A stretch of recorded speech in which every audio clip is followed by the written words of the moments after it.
Hello everyone. तो भाई स्वागत है आपका मेरी इस आज की हरियाणा जीके की जो हमने 12 मिनट सीरीज चला रखी है उसमें आपका स्वागत है। तो भाई हमने अपने जो 23 क्वेश्चन थे वहाँ तक कर लिए थे और आज हम अपने 24वें क्वेश्चन की तरफ करेंगे। तो चलिए टाइम वेस्ट ना करते हुए अपनी वीडियो को आगे स्टार्ट करते हैं। तो इसमें दे रखा है कि हरियाणा के किस जिले में भगवान विश्वकर्मा जयंती के उपलक्ष्य में राज्य स्तरीय समारोह आयोजित किया गया।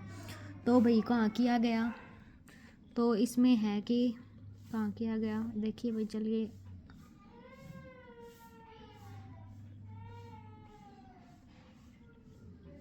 तो इसमें किया गया है भाई रोहतक जिले में। तो इसमें है कि हरियाणा सरकार द्वारा संत महापुरुष सम्मान और विचार प्रसार योजना के अंतर्गत 17 सितंबर 2025 को भगवान विश्वकर्मा जयंती के उपलक्ष्य में रोहतक में की नई अनाज मंडी में राज्य स्तरीय समारोह आयोजित किया गया। कहाँ किया गया भाई, रोहतक में। कहाँ पर, वो जो उनकी जो अनाज मंडी है, नई अनाज मंडी है, वहाँ पर किया गया और 17 सितंबर 2025 को किया गया। जिसका किसने किया, मुख्यमंत्री नायब सैनी ने बतौर मुख्य अतिथि में भाग लिया। ठीक है भाई, किन्होंने भाग लिया, जो हमारे सीएम है मुख्यमंत्री नायब सिंह सैनी जी, उन्होंने भाग लिया। इसके बाद आता है हरियाणा के किस जिले में स्थित एनडीआरआई ने देसी साहिवाल नस्ल की गायों के जीनोमिक चयन सफलता हासिल की है। तो भाई किसने किया है, वो है एनडीआरआई। कहाँ है, करनाल में। इसमें आता है कि देश में पहली बार करनाल जिले में स्थित नेशनल डेयरी रिसर्च इंस्टीट्यूट के वैज्ञानिकों ने देसी साहिवाल नस्ल की गायों के जीनोमिक चयन के शोध कार्य में सफलता पाई है। जो भाई साहिवाल देसी गायें हैं उन पर इन्होंने सफलता हासिल की है, कोई इन्होंने शोध किया और उसमें सफलता हासिल की है। और इस अनुवांशिक चयन पद्धति ने एनडीआरआई के वैज्ञानिक जीनोम आधारित चयन से पशु के जन्म के साथ ही पता चलेगा कि बड़ी होकर कितना दूध देगी।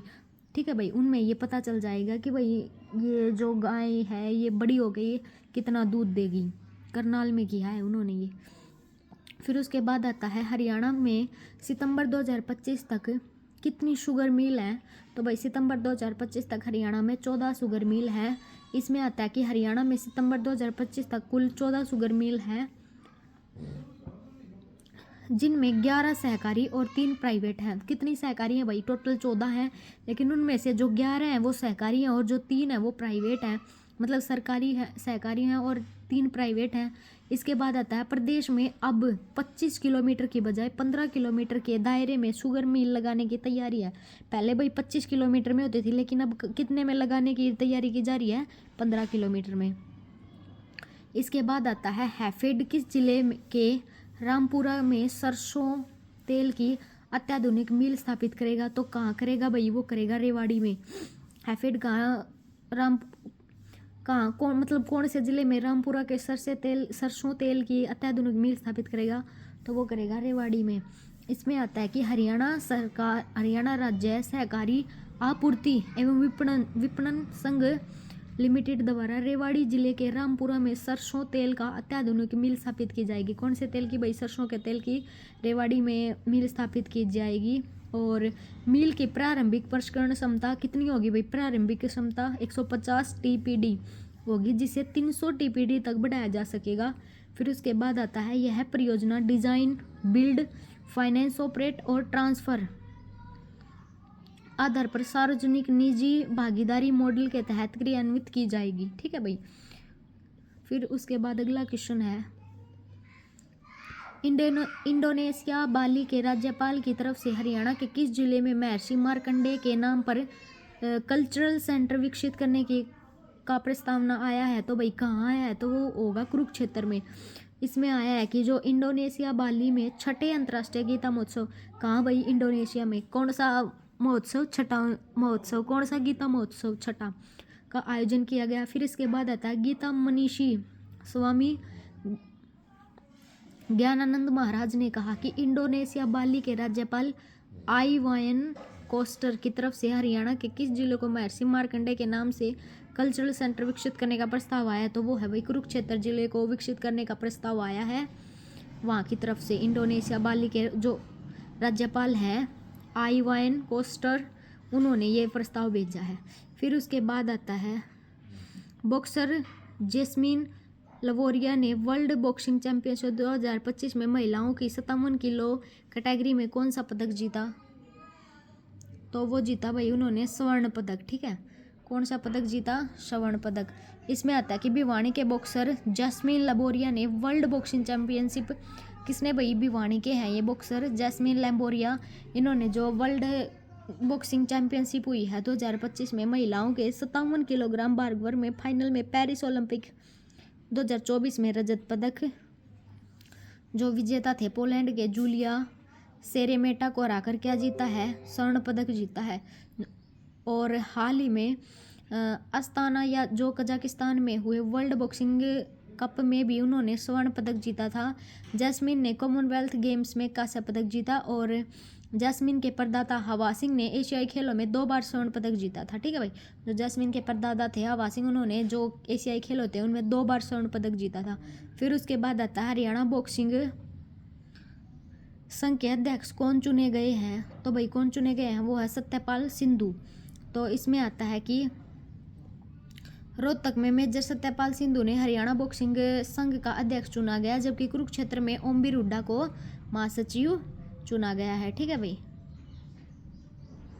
फिर उसके बाद अगला क्वेश्चन है, किस देश में सितंबर 2025 में छठा अंतर्राष्ट्रीय गीता महोत्सव आयोजित किया जाएगा? तो वो किया जाएगा भाई इंडोनेशिया में, जो 12 से 14 सितंबर 2025 तक इंडोनेशिया में बाली शहर में 3 दिवसीय छठे अंतर्राष्ट्रीय गीता महोत्सव का आयोजन किया गया है।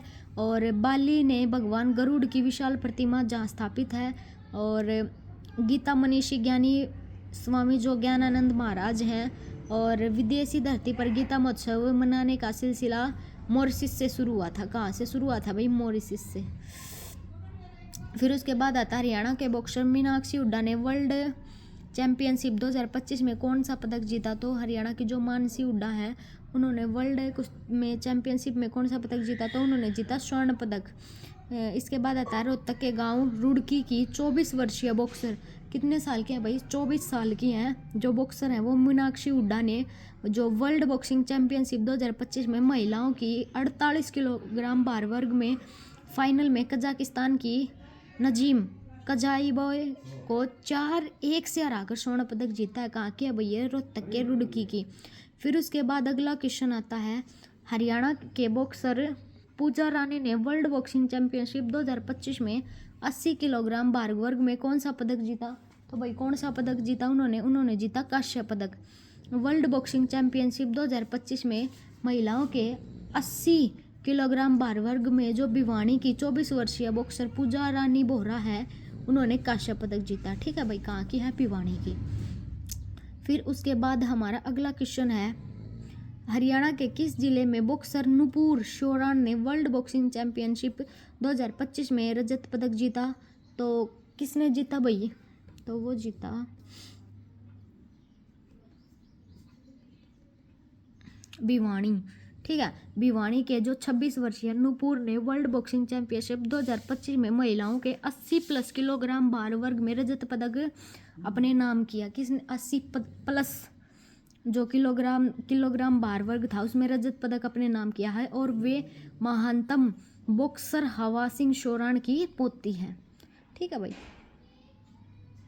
उसके बाद आता है हरियाणा में कितने प्रतिशत वीटा दूध महिलाओं के लिए आरक्षित किए जाएंगे? तो भाई कितने प्रतिशत वीटा दूध आरक्षित किया जाएंगे? 50%। हरियाणा में वीटा बूथों के आवंटन में महिलाओं को प्राथमिकता मिलेगी, और नए वीटा बूथों में 50% महिलाओं के लिए आरक्षित किए जाएंगे, और बूथों के लिए स्थान जल्द चिन्हित किए जाएंगे, मतलब जल्दी ही भाई बता दिया जाएगा कि किस स्थान पर क्या होगा। फिर उसके बाद है हरियाणा स्पोर्ट्स कराटे एसोसिएशन के अध्यक्ष कौन बने हैं? तो भाई हरियाणा में जो स्पोर्ट्स कराटे एसोसिएशन है उसके अध्यक्ष कौन बने हैं? तो वो बने हैं भाई पवन खरखोदा। इसमें आता है कि सोनीपत जिले के खरखोदा से विधायक पवन खरखोदा कहाँ से हैं भाई? सोनीपत से। हरियाणा स्पोर्ट्स कराटे एसोसिएशन के नए अध्यक्ष बन गए हैं, और जस कालरा वरिष्ठ उपाध्यक्ष और अनूप सिंह महासचिव बने हैं। कौन कौन भाई? जो जस कालरा है वो वरिष्ठ उपाध्यक्ष बने हैं, और जो अनूप सिंह है वो हमारे महासचिव बने हैं। फिर उसके बाद हमारा अगला क्वेश्चन आता है कि हरियाणा के किस जिले में वुशु खिलाड़ी अपर्णा दहिया ने वर्ल्ड वुशु चैंपियनशिप में 52 किलोग्राम भार बार वर्ग में रजत पदक जीता तो भाई वो सोनीपत से हैं, हरियाणा के, जिन्होंने 52 किलोग्राम बार वर्ग में जो पदक जीता है वो सोनीपत से हैं, रजत पदक जीता है इन्होंने। इसमें आता है कि सोनीपत के गांव सिलाना की वुसु खिलाड़ी अपर्णा दहिया ने हाल ही में वर्ल्ड वुसु चैंपियनशिप में 52 किलोग्राम भार वर्ग इवेंट में रजत पदक अपने नाम किया, और इससे पहले अपर्णा ने एशिया कप में स्वर्ण व एशियन चैंपियनशिप में रजत पदक जीता था।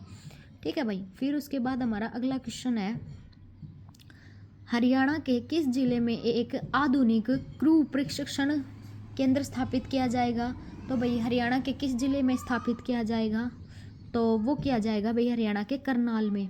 इसमें क्या है कि हरियाणा सरकार करनाल में एक आधुनिक क्रू प्रशिक्षण केंद्र स्थापित करने जा रही है। कहाँ करने जा रही है भाई? करनाल में।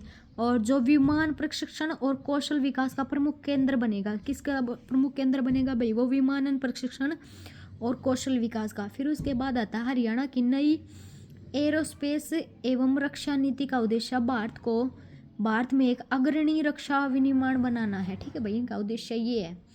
फिर भाई चलिए हम अपनी वीडियो को इतना ही रखते हैं। आई होप आप सभी को ये जो 12 मिनट सीरीज़ मैंने स्टार्ट की है ये पसंद आ रही होगी। और भैया अगर मतलब ये नेगेटिव कमेंट मत डाला करो नीचे, अगर पॉजिटिव नहीं डाल सकते तो नेगेटिव भी मत डाला करो। तो भाई आई होप आप सभी को वीडियो पसंद आ रही होगी। अगर वीडियो पसंद आए तो भाई मेरे चैनल को सब्सक्राइब कर दिया करो, वीडियो को ज़्यादा से ज़्यादा लाइक और शेयर कर दिया करो।